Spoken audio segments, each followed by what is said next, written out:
जो अर्थसंकल्प आहे, अर्थसंकल्पामध्ये सामाजिक कल्याणाच्या ज्या योजना होत्या त्या कमी दिसतात, मात्र रस्त्यासाठी भरीव निधी दिसतो. याचं कारण काय? याचं कारण असं आहे, तर शक्तीपीठ मार्गाची मागणी कोणी केली होती?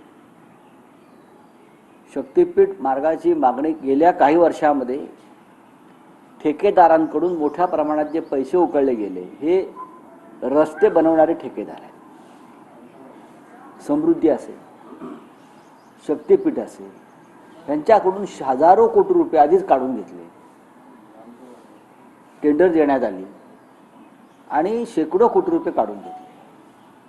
ते निवडणुकीत वापरले असतील किंवा आमदार खासदार खरेदीसाठी वापरले असतील. शक्तीपीठाच्या संदर्भात शेतकरी भूमी अधिग्रहण करण्याच्या विरोधामध्ये आहेत आणि महाराष्ट्रामध्ये आज हा शेतकरी शक्तीपीठासंदर्भात रस्त्यावर आहे. सर, आज होळी आहे, पण असं असताना तर देवेंद्र फडणवीस सरकार राज्य सभागृहात म्हणतायत की 100 शेतकऱ्यांनी मला निवेदन दिलं एअरपोर्टवरती येऊन, आणि ते निवेदन देताना हे 100 शेतकरी जे आहेत, हे जे 100 शेतकरी जे आहेत, हे भारतीय जनता पक्षाचे एजंट असावेत. त्यांच्या माध्यमातून या जमीन खरेदी विक्रीचे व्यवहार सुरू असावेत.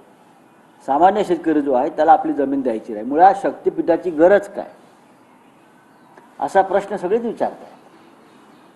आम्ही विरोध करत नाही आहोत, शेतकरी रस्त्यावर उतरलेला आहे. तुमच्याकडे 100 शेतकरी आले म्हणून एक चुकीची योजना जी आहे त्याचं समर्थन होऊ शकत नाही. तुम्ही महाराष्ट्राला पटवून द्या की ही योजना का महत्त्वाची आहे.